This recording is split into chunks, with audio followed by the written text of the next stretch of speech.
Famous Alone podcast. I told you it was coming soon. It's only right, now I'm saying, now that we're here, that I tap in with my man Spence Boogie from Iron Fist Productions, what it is. You already know. What it is. So, as y'all know I'm saying, me and Spence been dabbling in some music shit here for a little while. What, it's been like 5 years now, Spence? Yeah, man. I've been fucking with you for about 8 years, though. Yeah, then cause when you moved down here, you was doing the studio with Davo and them over there, the free band shit. Right. Actually, we can start off a little bit with that. Tell us about how that experience was. First of all, how did you run into that opportunity? Man, my man Davo, shout out Davo Beats in Baltimore. He was with Deep Flow at the time.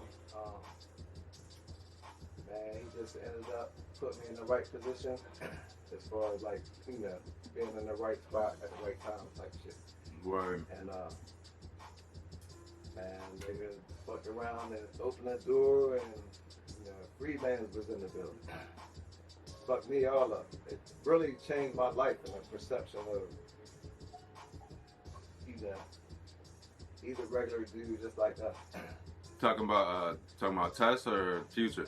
Future, for real. So you got to meet Future? Yeah, and you know, Davo too. You know, he messed with a lot of people like Lil Durk, Young Scooter, Future. Pretty much everybody that's relevant right now. You know what I'm saying? So what stopped you from joining the free band gang? Man, life, for real. My son, you know, I was a sole person raising him at the time. And Future and them was fresh, you know what I'm saying? Fresh off the press, they wasn't really famous. Right. And I could tell it was going somewhere, but, you know, it sounds crazy to say this, but money speaks. And, you know, they kept saying, you know, we was gonna make it, and they made it. Yeah. But I couldn't go on that, you know what I'm saying? It's real life shit. But I'm still glad, you know what I mean? I really don't intend on signing no deals ever. You feel me? If it was up to me, it'd be Iron Fist, Cloud 9, you know what I'm saying? That type of shit to the day I die. I mean, as far as me, that part is up to me. So you don't really have no regrets as far as not going that way? Nah. Cause I really ain't pressed for the money like that. That and like out of free bands, like the only person you really still see is Future. Right. Elsewhere. But you know, like I know, we don't gotta say no names, but we both literally know the millionaire. And yeah, a lot of that life, you know, when you're real with yourself, you don't really want to be associated with that. Yeah. Even in the music game, because it's almost the same for it. Yeah, more money, more problems. All day. That definitely is something that I think about all the time. Cause like when you're younger, like when I was younger, like 14, 15, when I first started rapping, you don't have no bills and shit. Right. So like you doing it for the love of music.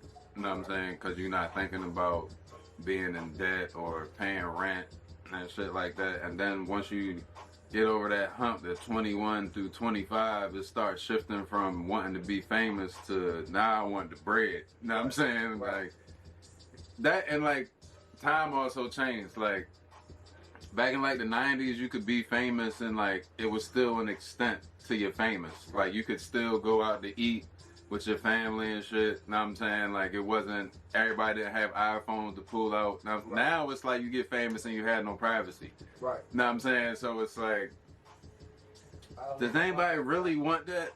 Does anybody really want that? I think I told you that story one time, man. I was up in Philly for a Walmart I've never been to. And dude, I kept noticing these three dudes like grilling me.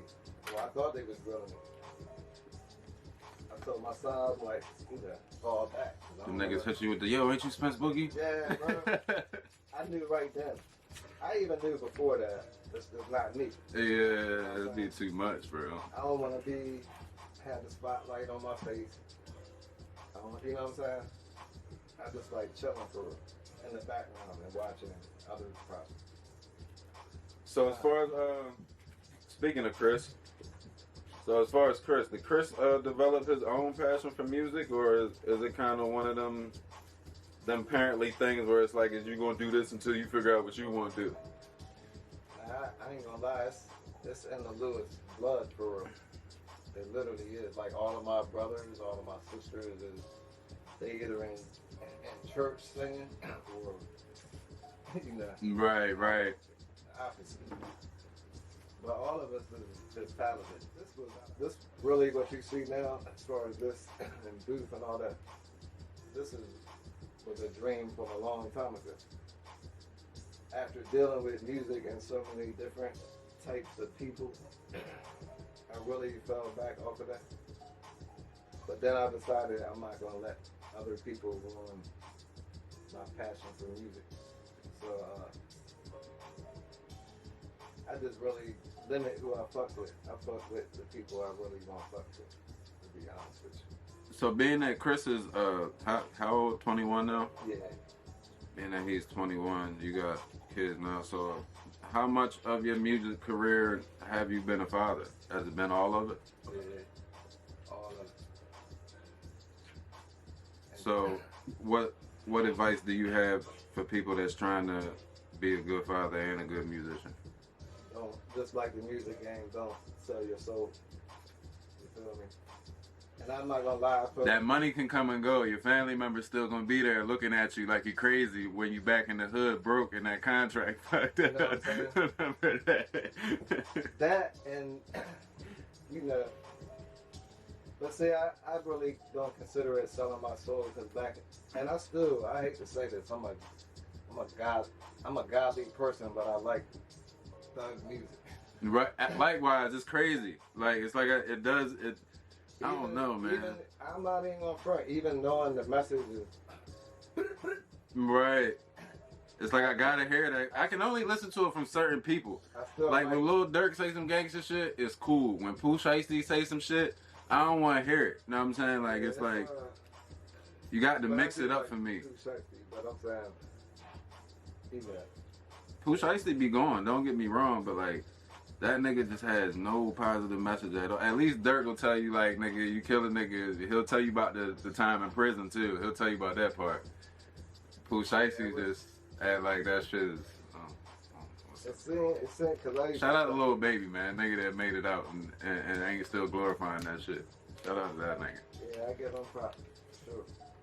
And J. Cole. Yeah, for sure. Even though I don't think J. Cole ever really was a street nigga, which is fine, you know what I'm saying? But I'm just saying for niggas that was there and really switched their shit all the way around, like that shit is I wish we could go back, like back in the day when it really, truly was about the music and not the money.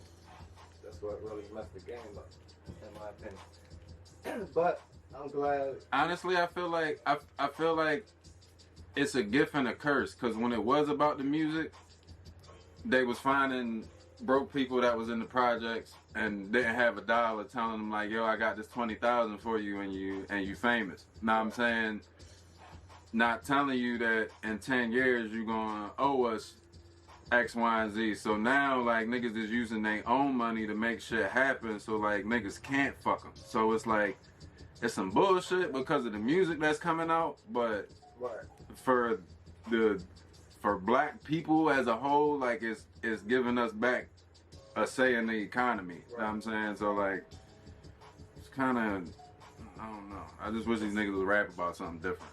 That's why I love, I'm always love music. We don't got no nigga that opened up a mechanic shop, a successful mechanic shop in the hood, and decided to invest his money in the rap. You know what I'm saying? We just got a bunch of trap niggas. You know what I'm saying? Like, and hopefully we might be able to drop this. Like this is fresh for the audience. But my plan now is, because I done did music for so long, I literally have thousands and thousands of beats for it. And I tell people this all the time. Oh yeah, we gonna get into those. This is just one part of it. Dog, I got hard drive after hard drive after hard drive. This nigga got beats I done did songs of. I'd be like, yo, can you send me that beat? This nigga be like, yo, I gotta figure out what hard drive it's on. No bullshit. Find it, bro. Like it's now, dog. I'm like, we got so much music, and as a whole, as far as like, with everybody put together on some Voltron shit. What I'm really trying to do now, utilize that part. Like we always talked about, certain niggas couldn't make it through the storm, but you know, certain niggas did. That's all I'm gonna say. But we put this shit together like we always talked about. I'm saying like past music and rapping and shit. I'm talking about movies. Oh yeah, most definitely. Produced This is my movie practice, little do you You know know. what I'm saying? I already know. This is my practice, right? This is, you know what I mean? I'm trying to tell you. But now the beauty of it is, because we really can put this shit together for real. We can't, like, it's no longer a dream. It's like, all right, now we got the shit. Now we got, like... We got your own video editing, production. That side's covered, even down to what you hear in the background as far as music and bop, bop, bop. Outside of rap, we talking about, you know, mood music. You know what I mean? It's just about to be a rap, bro. You know what I mean? And we really always try to put this shit together and involve different types of people, all types of, you know. More money, more problems also goes with more people, more problems. Yeah, For real. I mean, that's definitely evident. Like I said, Most of the shit I got into was some other bodies. It was somebody else's bullshit that I was with. Wasn't even my bullshit. Right. Some made it through the storm, some didn't. Let me see that later. I ain't trying to move. Fuck the interview up.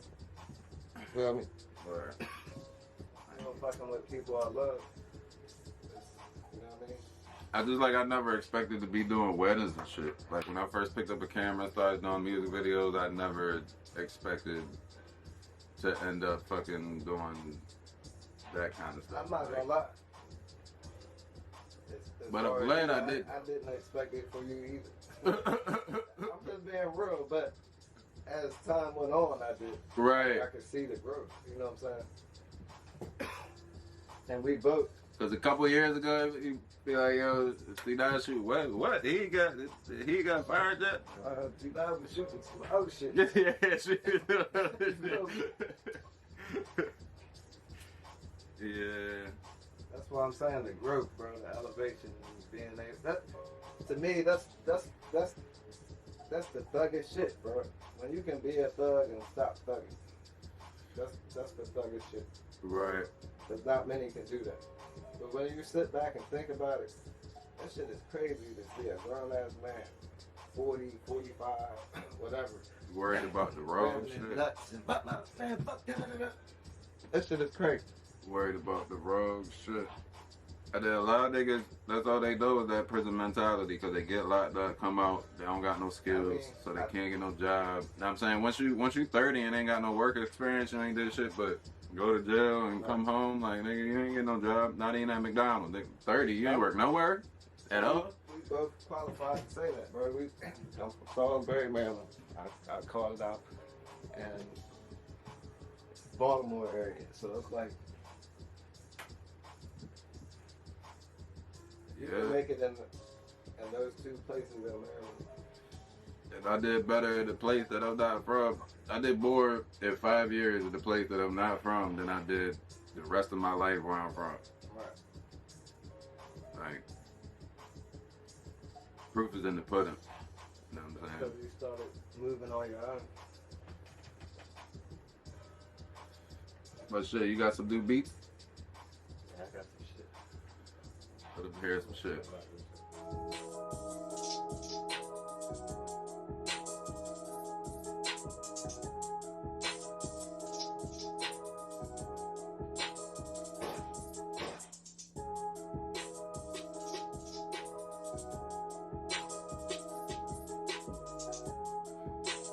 Alright, Spence production, nigga.